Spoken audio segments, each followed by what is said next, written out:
Nostalgia is one of the most powerful drugs. So right now, I'm gonna go visit my old village and we're gonna see how things have changed. Quickly pan around to that bench. Can you see the bench? Yeah. That bench is, the person behind the camera is gonna love this. That bench is where I had my first kiss. And if you look down that road there, I remember we looked down there wondering if we'd ever get out. So I do have to be careful filming this village because it is a very conservative village. If somebody sees me with a camera, they are going to come out and ask questions. So I'm not going to show too much of the village. So this is probably about as much as you'll see. When I was a teenager, myself and my ex-girlfriend would sit on this bench and we would look down there. There was a lot less shrubbery and we could see the stars and we'd dream about escaping the village. It was also a lot quieter. It's a lot busier now. There's a lot more. These trees are all the same. We used to like climb these trees, but this isn't a very nice place to hang out as a child because people would come out and tell you to move. So if you check out these slabs here, my granddad laid these slabs and most of his generation built the village. And what's really interesting is everything is the same, from the iron gate to the slabs. We've got some sort of tractor. There's a farm built all the way down there now. What didn't exist when I was a kid. It just used to be that farm, but it wasn't like a farm turning over a profit. It was just a farm. But at the bottom of there is a proper silage. Do you call it silage? Like a cow silage? Thing, yeah. There's agriculture in the village before I came here, then it kind of stopped and people just had goats and cows. But now it's kind of a fully functioning farm village again. So let's go through here. You can go first. The unwritten rule is that you always have to close this gate. I don't know who's made the rule up, I don't know who's going to enforce it, but if you don't close it, you feel like some sort of carrion is going to run down the street and tell you off. And I still have that fear in my head now. This is interesting. Well, it's not really because it's a tap, but it's interesting to me. This is why I kind of want to do this video, because it's interesting how all of this is kind of meaningless if you're just watching it from afar.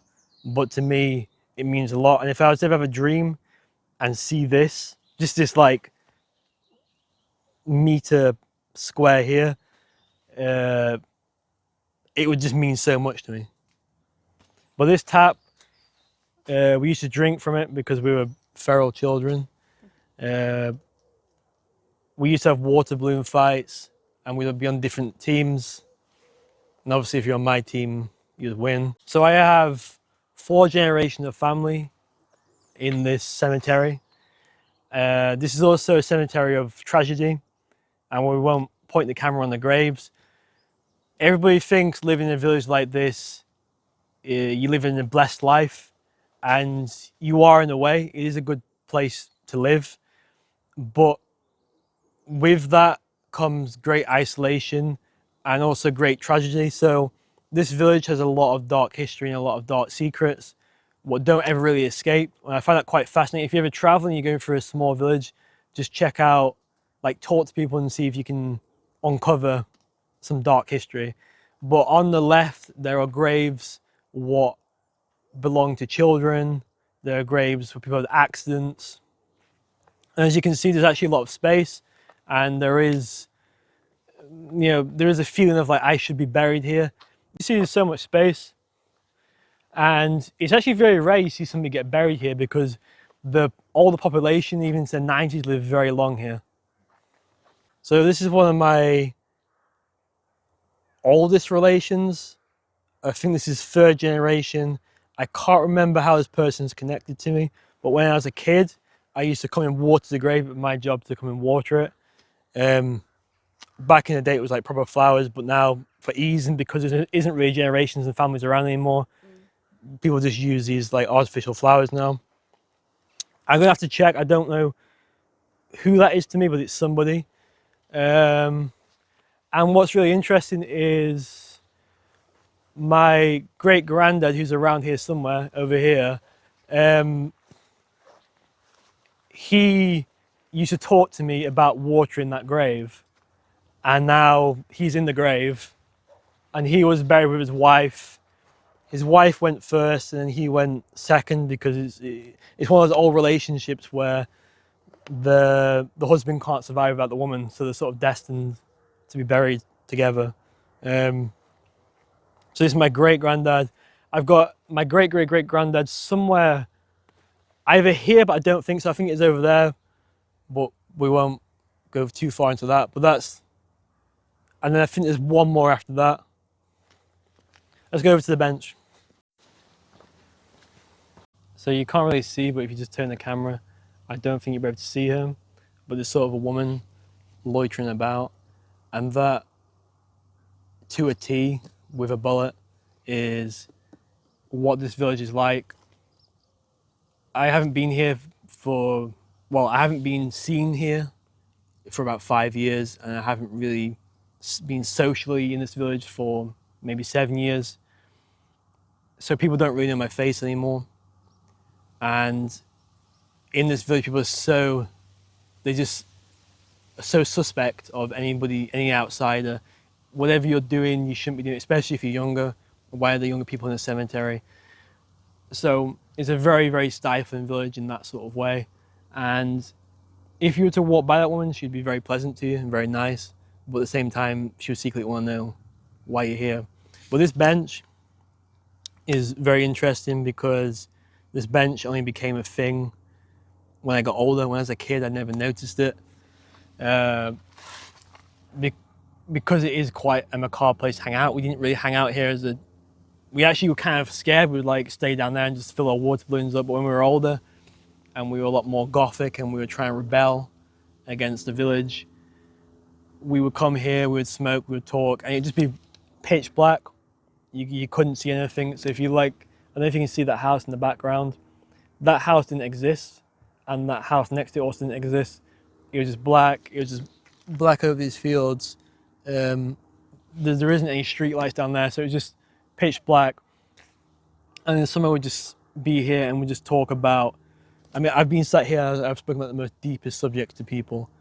Like, are we going to get out of this village? Like, that's how, I've been sat here and we've been, there's been conspiracies, we've been friend groups, everything has happened in this bench. So this is a very interesting place, and seemingly just a place for old women to sit and look at their deceased family members. Right, so if you come over here, and can you see the barn? Yeah. When I was a child, the other part of the roof existed, along with the concrete structure.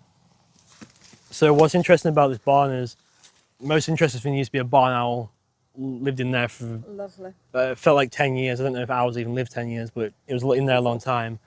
And this used to be my favorite place to hang out as a child. We just was obsessed with going there because it just felt so cool. And what's really interesting is the kids, what were really into it, as they got older, they turned on us. And when we went in there, they would tell adults, or they would tell us ourselves to get out, because there used to be cattle in this field. And the farmers had no issue with us being there. We didn't disturb the cattle, we just walked through. We'd probably be 19, 20. When I got a bit older, I did some of my first photography in there. I even shot a film in there. And then the generation who used to hang out with us in there, now they got old, they just started forcing us not to be in there. And to this day, there's still a weird vibe going in there. There's actively 3 or 4 people saying don't go in there. So I find it quite interesting how when you're a child, you're all kind of on the same page, and then as you grow up, you just all split. It's almost like some people betray that inner child circle. So you see that tree in the distance. You might want to come in a little bit closer. When we were younger, we each got a piece of paper and we wrote a little note on it. We found this really cool old box, and we dug a big hole and we buried it at the bottom. because we had this idea that it would be found in like a million years' time. And we put postcards in it. I can't to this day remember what I put in it. I think we each put one item in it. I think there's even some silly items in there. And we buried it. And it's one of those tales where I generally can't remember what tree it was. I feel like it was this tree. But as I was walking past that field down there, I kind of felt like it might have been in that field. And it's also one of those like tales where I can't really remember doing it, and it sort of died out. And it's almost the Nelson Mandela effect. Did we even do it? And that's what I find quite interesting. Like, have I remembered this wrong? So if you look at that building over there, that's where most of the men in the village used to work. And you can't really see it now, but you see how there's a bit of a hill. That used to be a lot more pronounced when I was a kid, and we used to do our sledging down there. We'd start at the top, but where those trees are, it used to come a lot further down. I think it's been filled in, and we would sledge down there. Many great memories. We'll go this way. So this has now been turned into a, I don't know what you'll call it, a bird sanctuary, a wildlife sanctuary. And I believe maybe in the next 5 or 10 years, it's going to become quite popular with tourists. I've even seen little guides already put together in the local area. But as a kid, this was just basically all like wetland, marshland, if you like. That was all quarry, but the quarry's now been completely filled in by rain because it flooded.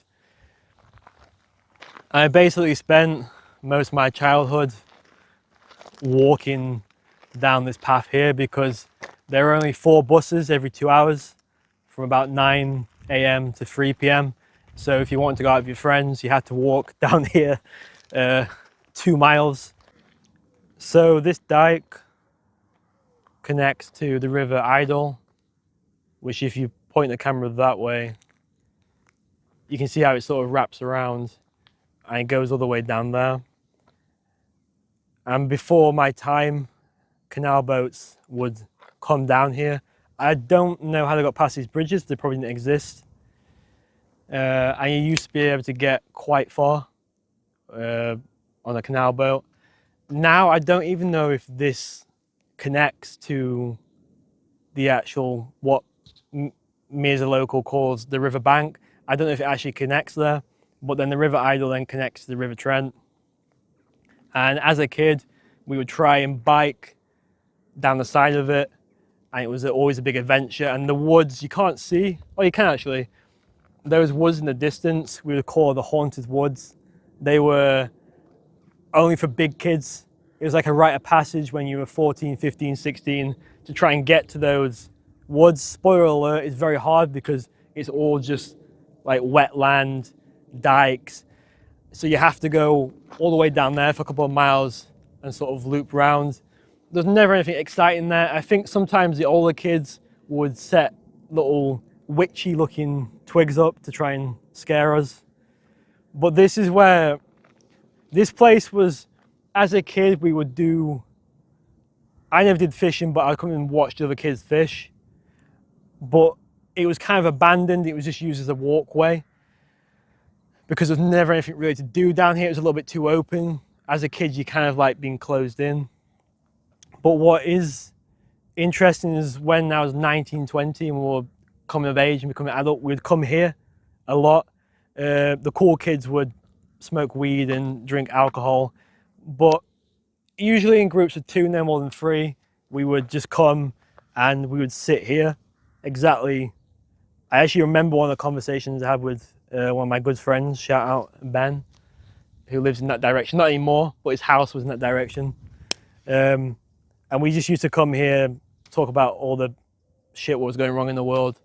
I actually remember the swans around here were quite aggressive when I was a child. They seemed to, this was like the swan sanctuary down here. So they got a little bit more cheeky down here. Because when we walk down the bank there, usually the swans fly away as soon as you get there. Because they feel more at home here, we can get really close to these.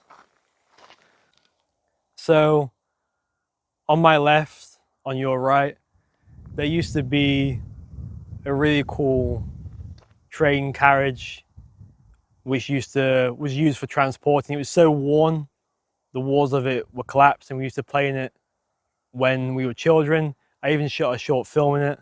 I think you've seen it, haven't you?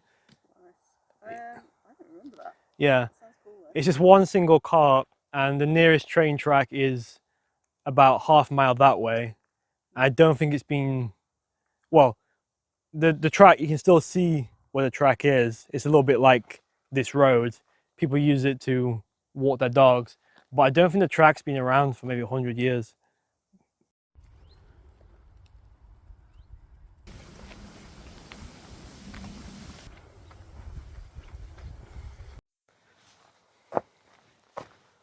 So this is the modern part of the tour, in the sense this snicket is quite a new thing.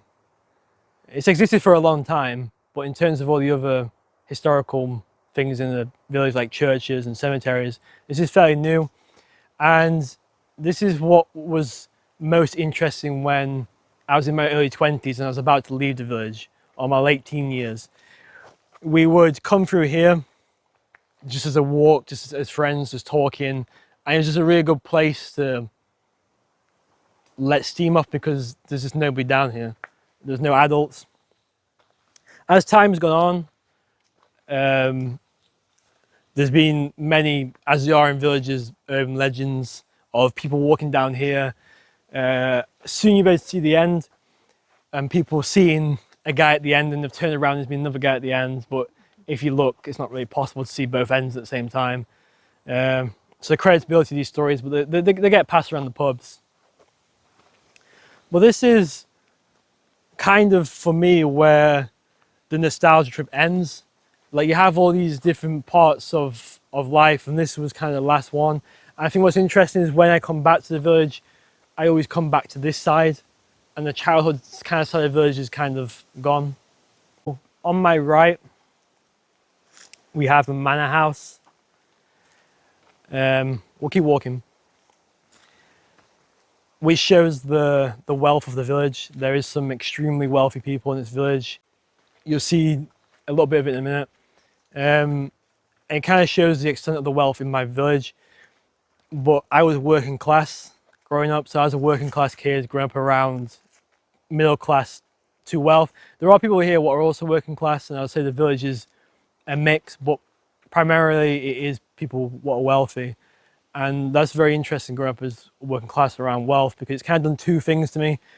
It's made me not really care about attaining wealth, and it's also made me it's made me like a perfect middle. So recording. Yeah. So you can poke it through there. You can just see the idea of the manor house. Mm. I don't want to reveal too much about her. One of the most fascinating things coming back to the village, it's also a little disheartening, but at the same time, it's kind of nice to see change. When I was a kid, this village was a proper functioning village. You could walk down the street and an elderly man would give you a vegetable, a bottle of semi-skimmed milk. That stuff was real. There were animals roaming about the streets. And you can still see that in little pockets now, but it's not the same. When I was a kid, if you saw a cow or a sheep in the middle of the road, you just shrug your shoulders. It was just kind of nothing. I don't want to give the impression it's like rural Scotland. It wasn't that rural, but it was pretty out there. I had one of the original childhoods.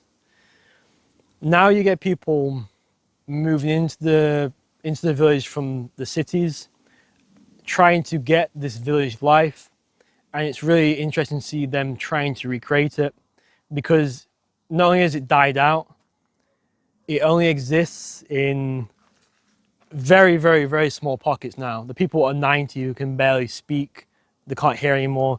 Those are the only people left. So part of it is good because things need to move on. And that's kind of why I wanted to make this video. There's always been a lot of problems in villages like this. Hence why I'm not showing too much about it or going too far into it, because it's its own private matter. But yeah, it's nice that there's new people freshening it up, and I have no problem with people trying to get that village live. I just think it's one of those things where they've seen it on the TV or in a book, and in practice what they try and do doesn't amount to what existed. And the sad thing is they didn't even really know what existed. So just as I'm making videos about my experiences in this village, there are people way before me who had their own experiences, what I don't know about, and I only have a few stories. So this here, we'll go on to it.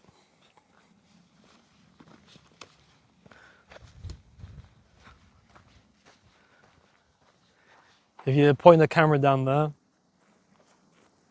this used to be the old railway track.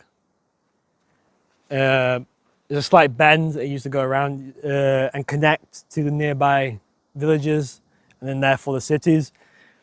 And my granddad used to work on this, and his dad used to work on this. My great granddad and my great granddad used to work on this as well. And this has been gone for so long. Like you have to picture the track, that's how long it's gone. And I don't know their stories. If we look at this building here, you can see it's got modern refurbishment. Again, this building's been around a long time. I don't know the stories of it. And if we look at this field, it's already changed so much from when I was a kid, from it just being a dirt field to having crops in it. So the world is changing so drastically. And I find that quite scary, and I also find that fascinating.